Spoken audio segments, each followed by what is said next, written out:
Well, good morning, everybody. If you're just waking up to the news this weekend, then you are seeing the headlines that Syria has fallen. Now, what they don't know is if Assad is still alive. There are reports that he tried to flee on an airplane that could have been shot down. But I basically uploaded a voiceover comedy that I did of Assad back in 2017, and I re-uploaded that comedy short just because of the timing of all this, right? It's interesting how things from the past seem to reflect back into our present, don't they? And in that comedy skit that I did from 2017, I basically overlaid my voice onto Assad being interviewed by a reporter, and Assad says to the reporter in the parody, "Come at me." And it said something about rolling him up into the sky or something. So really strange, right? So that was what that was yesterday. If you missed the 35-second comedy skit that I did, it's on the channel. I don't think most of you are getting notifications for any videos that I upload. Otherwise, many more of you would be seeing some of these videos. But good morning, everybody. Welcome back. Now, even though Trump and Biden are pretending to, quote unquote, let the chips fall where they may with Syria, they're pretending like it's a hands-off approach. We know this isn't the case because a toppled Syria was always the goal, the stated goal of our military, as well as the goal of Israel, which, of course, Biden and Trump back. So, not as all that it seems, as Syria has fallen. They actually used, they call them rebels, but they were connected to Al-Qaeda. So, strange world we're living in, you guys. Now, I expect that there will be some kind of puppet president that will be, quote unquote, elected. They'll say they're having free elections, but it'll be a puppet president who has the best interests of Israel and the United States. And never, ever rule out the possibility of a dead man's switch that Assad could deploy that could leave Damascus as a ruinous heap, as the prophecy says. So we'll have to see how all this plays out. But to me, here's the dead giveaway. Basically, Assad told everybody to clear out, troops included. So these rebels rolled into town and there was no resistance. In fact, Russia did the same exact thing. They were nowhere to be found, and neither was Iran, two of Syria's allies. So no help from Iran or Russia. So makes you wonder, right? Everybody clear out. Assad orders a nuke, levels the place. Bible prophecy is fulfilled. All the Al-Qaeda fighters go down with the nuke. So we'll see how this plays out. I don't know. I don't have a crystal ball. But it's okay to speculate on these things because you never know what's going to happen, right? Now, many of you showed up to today's show to take a second look at the all-seeing eye atop the pyramid. And I was sitting down and I thought about this because one of you said there's nothing new under the sun, and you are 100% correct. All that has happened before happens again. And we've come full circle, haven't we? You're not going to believe this. The pyramids were actually built during the 4th dynasty of ancient Egypt. And they called this 4th dynasty the Golden Age of Egypt's history. Wow. Here we are, full circle, and Trump is calling his next presidency the Golden Age. Now, there's a lot more to this, but here it is in black and white. The 4th dynasty of Egypt, characterized as a golden age of the kingdom of Egypt. It was a time of peace and prosperity, as well as one during which trade with other country is documented. And this was the height of the pyramid building age. Now, the ancient pharaohs of this golden age of Egypt's dynasty worshipped several gods. Who are those gods? Horus, which of course is the counterpart of the modern Apollo. Here it is, you guys. Each of these kings, each of these pharaohs from this fourth dynasty, here they are listed. They had a personal name and they had a Horus name. And according to ancient interpretations, the Roman god Apollo is most closely associated with the Egyptian god Horus. What has happened before is happening again. Now, today I'm going to show you the all-seeing eye of ancient Egypt and what I believe that it actually did. I believe it had a mechanical purpose. And I believe that here we are in modern America on the precipice of another all-seeing eye. Palantir's artificial intelligence. Now, let's go back in time and read about these pyramids. The pyramids built around 2500 BC during the Fourth Dynasty. Here it is right here, Pyramids of Giza. This is out of Britannica. And there's something weird going on here. We're also going to compare Horus to Apollo. And most importantly, we're going to speculate on the real purpose of the pyramids. I want to start off this discussion by reminding you that the smallest of the pyramids at Giza is 66 meters tall. The southernmost and last pyramid, Menkaure, the fifth king of the Fourth Dynasty, structure's completed height was 218 feet or 66 meters. And of course, Trump has a 66th floor penthouse, doesn't he? Decked out in Horus or Apollo with all of its artwork. Now, as everybody knows, the top of the pyramid is missing. The tops of the pyramids are missing at Giza. And it begs a question. What was at the top of these pyramids? Well, we have the dollar bill, which shows us something. An eye. An all-seeing eye. But what if this had a mechanical purpose? What if the tops of these platforms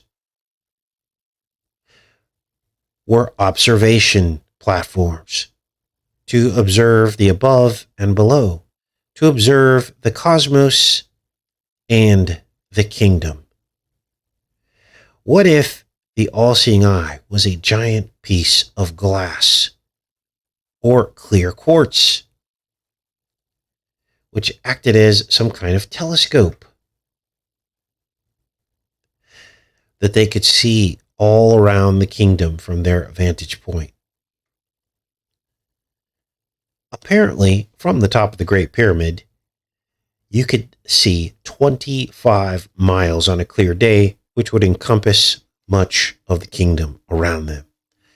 What if these were observation platforms? A true all-seeing eye. Now, where did they find this giant piece of glass or quartz? I don't know. This is just what popped into my head.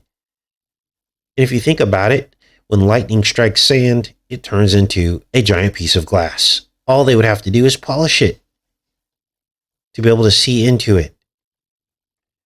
Now, what is my justification for such a speculation? That there was some kind of telescopic device that could see over all of the kingdom of Egypt from the different pyramids. Well, we've all seen Sauron from Lord of the Rings, haven't we? And look at what we have here. Now, of course, Sauron had an all-seeing eye. They could see all around the kingdom. Here you can see it on your screen. The all-seeing eye. And I was like, I've seen that before. Sauron's eye represents and resembles an ancient Egyptian deity and his mother, the Apis bull and Hathor, with a disc between the horns of a bull. Let me show you that here. Now, this is shocking because they're literally telling us, aren't they? Here's the Apis bull, and between its horns is Hathor. Wow. Now, here's a good image of Hathor. And they call this a solar disk. Some refer to this as a black hole sun. But regardless, Hathor acted as the eye of Ra.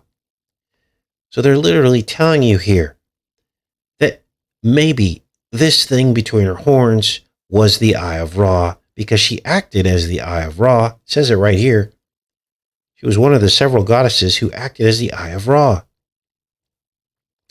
And you have to wonder if this image of the solar disk between her horns is why they depicted Sauron with almost the same exact feature here.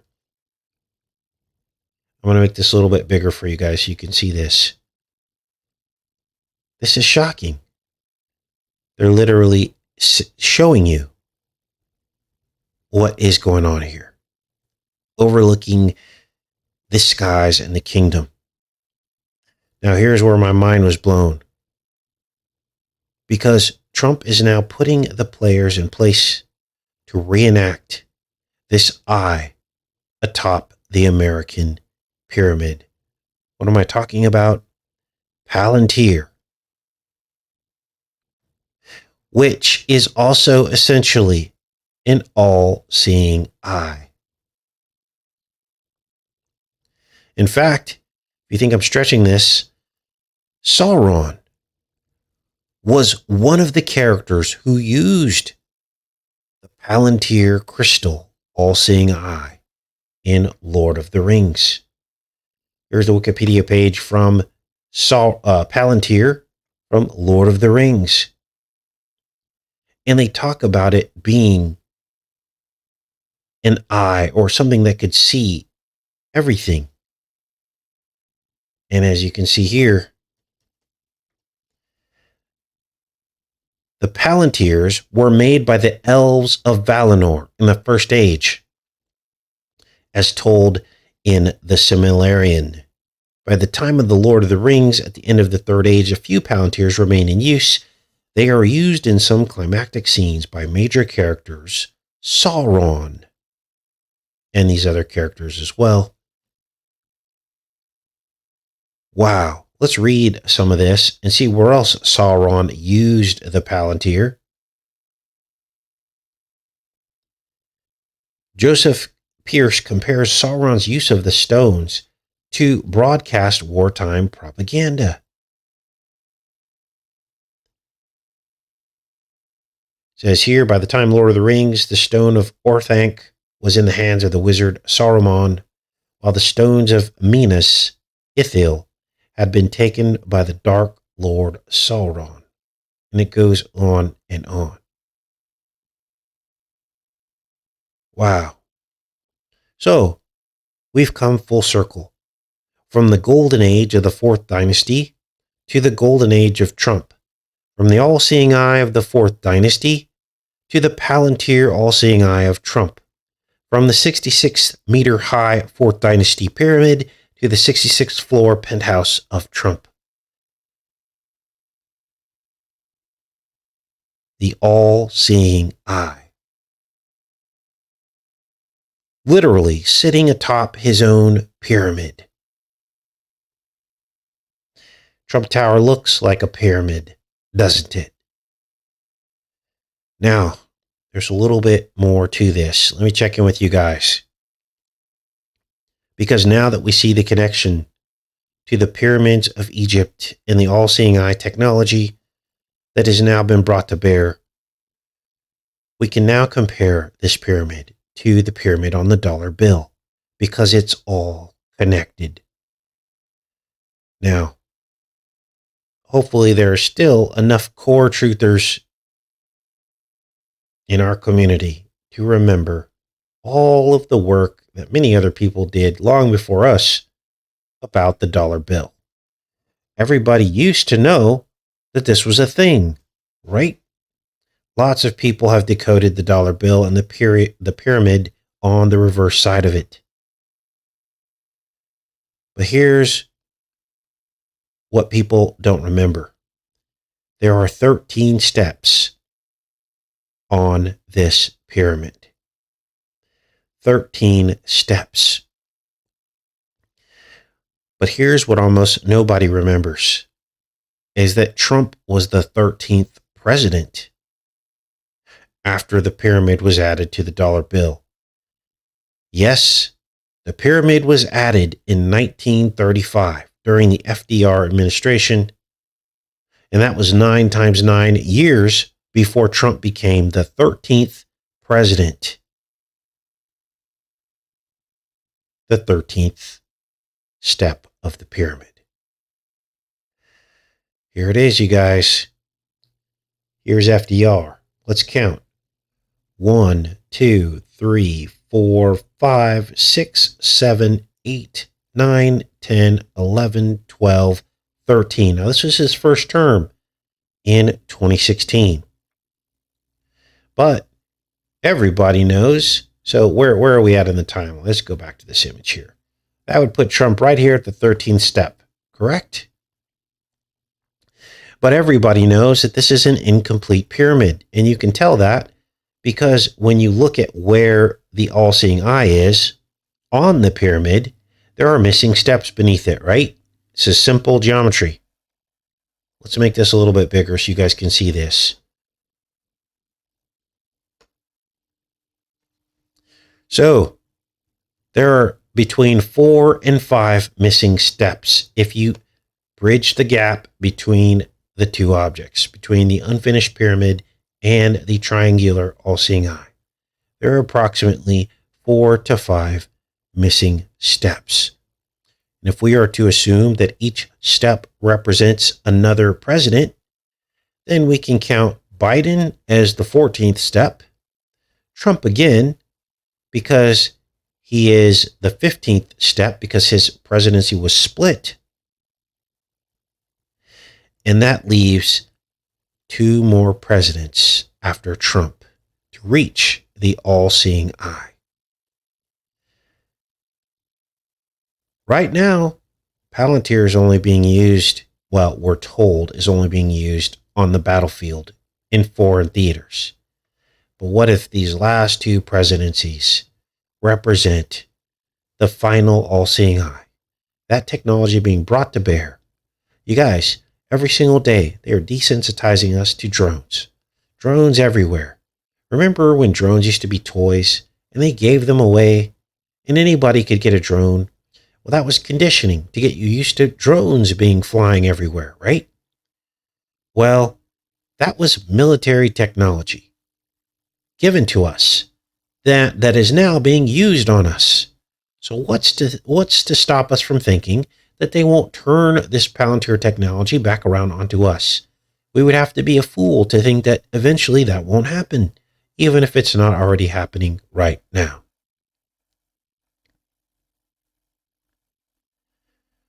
Now, let's get into Palantir technology. For those of you that are still asleep to this, seek and destroy Terminator technology. This is our future.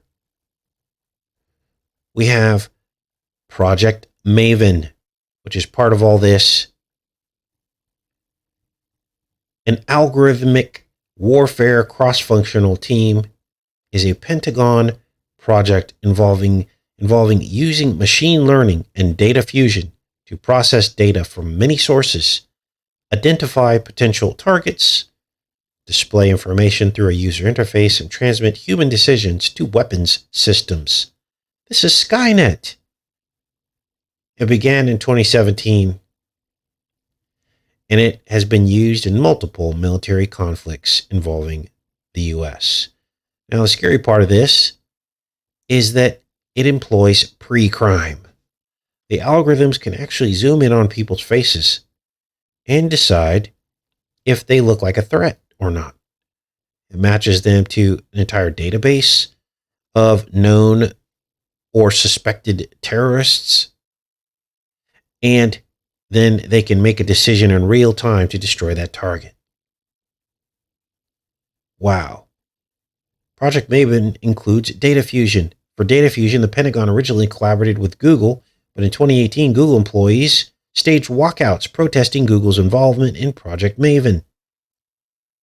Subsequently, Google did not renew the contract with the Pentagon. Now, why do you think the Google employees walked out on this?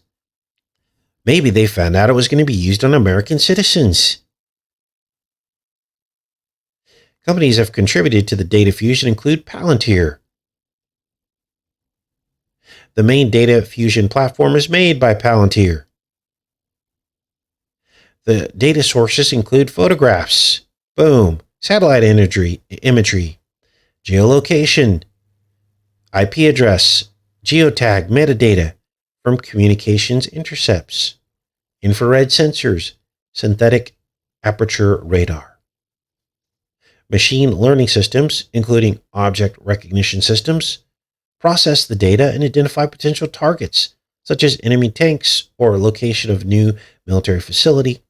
The training dataset included at least 4 million images of military objects, such as warships, labeled by humans.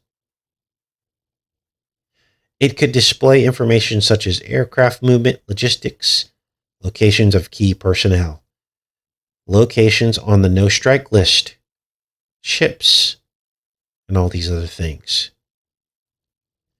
Here's a Scarlet Dragon exercise. A Scarlet Dragon? Is this the woman riding on the beast? Wow. Use in actual conflicts. In 2021, Kabul Airlift Maven was used to display the situation on the ground. It could simultaneously display data feeds such as aircraft movements, logistics threats, and locations of key personnel. In 2022, Russian invasion of Ukraine, Maven was used to display information on Ukrainian will to resist Russian forces and locations of Russian equipment. In 2024, it was used for narrowing targets for airstrikes in Iraq and Syria. It was also used for locating rocket launchers in Yemen and surface vessels in the Red Sea. So, Project Maven, which is part of Palantir. And here we are. $100 million contract for AI targeting tech, Palantir. This was dated this year, just a month ago, September 19, 2024. Here it is. The platform known as Maven Smart System helps create a picture of the same battlefield of thousands. So they're basically saying everything we just read. And it says here, Maven relies on multiple contractors and AI providers alongside Palantir.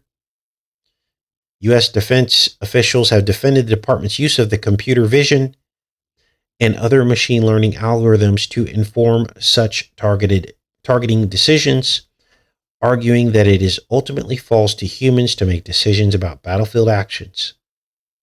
Some experts argue the system could encourage human operators to give undue trust to such machines.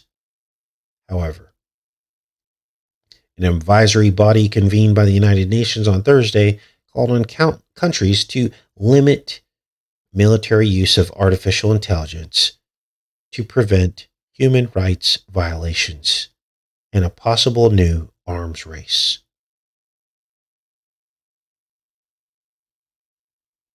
Wow. So, this is our future, you guys. Now, tomorrow, let me go back into the chat here. Let this chat catch up. Part of this seek and destroy technology is about facial recognition. And as we said, this whole fake story about the United Healthcare shooter will be weaponized to showcase facial recognition as acceptable technology to use to catch criminals. And no sooner had we said that than now they are announcing that this is the case. This whole debate has come down to facial recognition. Is it ethical? And we already know it isn't. It's a violation of privacy. But this is now a thing, isn't it? Now let me go into this article here for Palantir and see if they mention this biometrics or facial recognition. I know they mention pre-crime pretty much.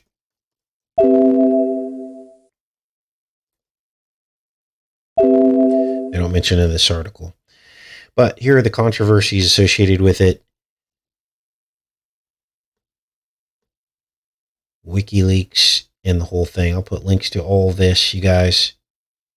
Let's check this one here.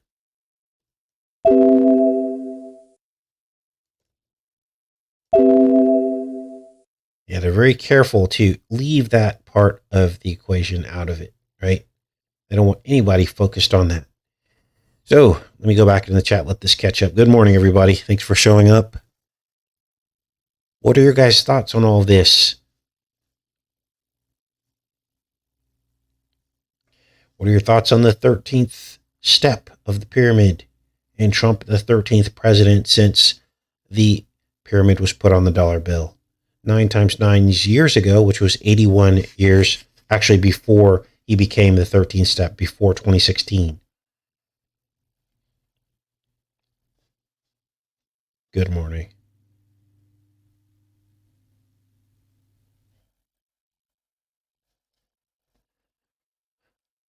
The way that the controllers grow the agenda and stay on task is through competition. If you haven't figured that out by now, it's always been about competition. Think about it. Arms races. That's a perfect justification to increase technology. Oh, it's an arms race. We have to outdo China. Oh, the other countries might be developing these things, but secretly they're all developing it together to finally implement the mark of the beast, to finally tighten the screws on your privacy and your ability to buy and sell. Why do you think they're going and taking out all these countries in the Middle East? These are countries that many of which who have tried to come up with their own currency to combat the dollar. Now, I'm not saying that all of those countries were, benevolent and kind. I'm not trying to make that claim. What I'm saying is that anyone that does not bow to the master of the dollar, bow to the master of the coming digital currency, is being taken out systematically. And it's been going on for decades. And anytime they try to come up with their own currency, it's destroyed. Go look at the history of the dinar, for instance, and other countries that have tried to come up with their own currency. All right. We need a John Connor. Well, John Connor was representative of Jesus Christ. But of course, they mocked him, right? We did a whole video on the biblical aspects of the Terminator franchise. There was a particular scene when John Connor was on the bike. He was on the pillar of cloud by day and the pillar of fire by night on the motorcycle with Arnold Schwarzenegger, the Terminator. I think the name of that video that we did was called Biblical Terminators. And they were going through the canal. Well, that represented the Red Sea, the parting of the Red Sea. And who was chasing them? The hybrids, the Canaanites, in a semi truck. Semi means part one thing and part another, doesn't it? They're being chased by the Terminator, another Terminator, in the semi truck. And they go under the bridge, and on the bridge it says 9/11, 9 feet 11 inches. That's Jesus' birthday. And the Israelites represented Arnold Schwarzenegger. But they basically, well, it was the technology, because apparently there was some technology associated with the Ark of the Covenant. So basically, if you think about it, the motorbike that they were on was like the technology. It was like the Ark of the Covenant. And John Connor, Jesus Christ, was the seed of the 12 tribes of Israel. So he's riding on the Ark of the Covenant, and the pillars are the spinning wheels, right, of the motorbike. They're being chased by the Canaanites, which is exactly what happened in the Bible, which is the possessed technology. Because remember, Arnold Schwarzenegger, he was like a mindless Terminator. He could be programmed to do anything he wanted. And I think this is what this ancient technology was. It could be programmed to do whatever it wanted. Obviously, the ancient Egyptians used this technology to build the pyramids. You want to do a fascinating research study, look into the Urim and the Thummim, light and perfection, that could slice through solid stone and levitate heavy objects. And look into the Jed, the DJED, which were the first Jedi, because Solomon, his original name was Jedediah, and he built the temple without using hammers. He probably used the technology, but then the technology fell into the hands of the Egyptian pharaohs, and they probably used it to build the pyramids. They could slice stone and levitate it.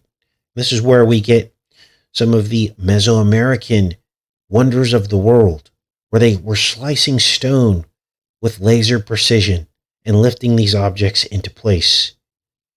The Urim and the Thummim, they were probably two stones from the breastplate of the holy priests of ancient Israel. And now you think about what a Jedi is. What could a Jedi do? It used crystals inside of the lightsaber. They could cut through solid stone, and the Jedis could levitate objects. So essentially, George Lucas knew about all this. Now, what is the Jed of ancient Egypt? Well, they would lift a large stone. It was called the raising of the Jed. Well, that's Jedi. You guys, they tell us the truth about all this stuff, but very few have the eyes to see it. Yes, the Force, the raising of the Jed, DJED. You can look this up on Wikipedia. There's a whole article on it. There's a whole ceremony. And it was basically Osiris. They would raise the Jed. Well, all of that was stolen technology from Solomon. That's what it was. So let's go back to Terminator. So you've got Arnold Schwarzenegger on the pillar of fire by night and cloud by day, the motorcycle, two pillars spinning. And he's got Jesus Christ, the seed of the woman, which was the 12 tribes of Israel, riding in front. Right? And they're going through the Red Sea, which is the canal. And they go and they're about to go under the bridge, and you see 9/11. That's Jesus' birthday. They're followed by the Semi, or the Canaanites. They're trying to eradicate the seed of the woman. They're trying to eradicate the 12 tribes before Jesus can be born to save the world. This whole thing was showing how the devil knew the plan that Jesus was going to be born and tried to eradicate the seed line before it could be born, just like in the Terminator movies. And then what happens? Well, we all know the rest of the story on Terminator, where they go under the bridge and the semi truck runs right into the 9/11. Well, that's symbolic of the waters of the Red Sea being imploding back onto the Pharaoh and his chariot being smashed to bits. That's what that was symbolic of. So here we are, you guys. Nothing new under the sun. It's all happening again. All right, I'm back in the chat, you guys. Now, you'll remember a huge part of the Terminator series was all about technology, wasn't it? An all-seeing eye, Skynet. They could find anything, anywhere. Each Terminator had like a readout. Arnold Schwarzenegger had like a red readout, and he could like analyze everything when he would look at something. And the same with the other Terminator. He had a blue readout. So red versus blue, that were the two bloodlines. Remember? Because the bad Terminator, his readout was blue, which confirms the whole Semi or Canaanite bloodline. Cyan means blue. And this is the original spelling of Cain. Now, I'm throwing a lot at you, you guys, but this is years of research. If you look at the original Hebrew spelling of Cain's name, it's C or Kyan, which is cyan, which is blue, because he was the first blue blood. Yes, Q. It's also spelled with the Q. There's variations on it, but this is Q. This is Quetzalcoatl. This is the root of all of it. It's the dueling bloodlines. And John Connor used Schwarzenegger, right? Which means, what does it mean? Shining black rock? Is that what his Schwarzenegger's name means? John Connor. And that's the true red blood. But also technology was used. Now, all of that technology has been lost, but I think everybody can agree that the Egyptians did not build the pyramids by putting pieces of wood down and rolling these stones over it or floating them down the Nile River. And nor did the ancient Mesoamericans in Sacsayhuaman or the other one. They weren't able to lift these stones up to the tops of these mountains and fit them perfectly together like pieces of a puzzle.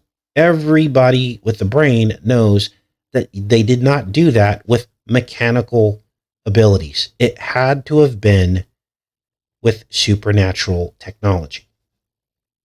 So, all right, I'm back in the chat, you guys. I know I went off on a tangent there, but every once in a while you got to do that. All right.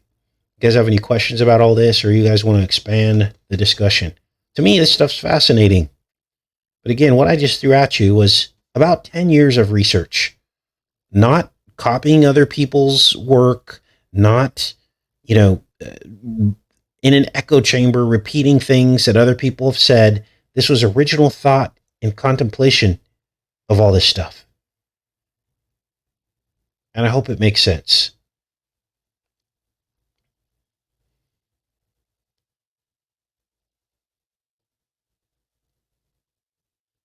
All right. Yes, so the Terminators were the Canaanites, and they were trying to defeat Jesus' bloodline before he could be born to save the world, like the John Connor. And then everything points back to Jesus Christ. All of it. All of it. Now, of course, the Canaanites were unsuccessful, and God backed up the Israelites, the 12 tribes. Remember, Jesus was the Lion of the tribe of Judah. Judah was one of the 12 tribes running through the wilderness, the Exodus, escaping the Pharaoh, right? But then they were chased by Canaanites, these giants. They said they went into the land of Canaan, and they were as grasshoppers in the eyes of these giants. And they brought back giant produce, grapes, figs, and pomegranates on a pole. Remember this? So, something to all this, isn't there? The very first prophecy in the Bible was, I will put enmity between you and the seed of the woman. And there would be a bruising or striking in the heel and in the head. The seed of the woman versus the seed of the serpent. Well, Jesus is the seed of the woman. It's the uncorrupted seed. It's the pure seed. Seed of the serpent was Cain. Now, Jesus came to save all of us. Doesn't matter what your bloodline is. But guess what? If you have some Canaanite bloodline in you, you might have a tougher time overcoming your tendencies, which is what Jesus said to Cain. He says, why the long face? If you choose good, you can do good, and you could be redeemed through that. Later, he sent his son to redeem any bloodline who chooses to follow Jesus Christ. He came to save Jews and Gentiles. So don't think this is some kind of a, judgment upon some bloodline, because you have a choice. But God also told Cain, sin will be crouching at the door for you, because he knew. God had mercy on Cain. He said he forbid anyone from killing him, even after he killed his brother. Why do you think Cain says, am I my brother's keeper? I think that was mistranslated. I think what he really said was, is he really my brother? Is he really my brother? Because Cain knew his father was something different. He knew he was conceived in a different manner. So here we are at the end of time, and everything is becoming clear. Jesus came to save those who believe, which was a perfect plan. It was just perfect, wasn't it? Because there would be no excuses at that point. All you have to do is believe and be saved. If you do not believe and worship the Most High and His Son and understand what He came to do, then He can't make you take the gift. He can't force you to take the gift. What was the mark of Cain? That's a very good question. The Bible's full of counterparts, isn't it? Cain was marked on the forehead, wasn't he? But guess what? There's a counterpart to that. Because when you're anointed, you're also marked into the book of life on the forehead. So there's a choice, isn't there? There's a choice. Yes, Cain was likely the first cannibal, which is where the word cannibal came from. It's got Cain and Abel's name in it. Etymology is everything. Etymology is like a mathematical equation of the truth. Yes, superfecundation, twins from two different fathers inside one womb is likely how all this happened.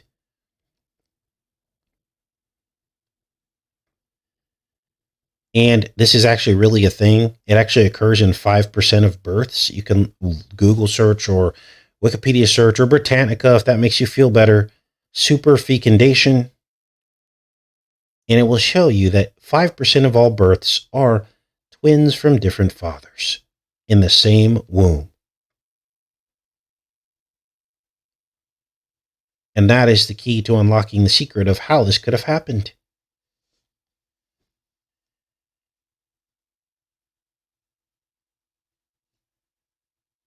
All right. Yeah, what have you done with your brother? The text says, am I my brother's keeper? Okay, that's how it's translated.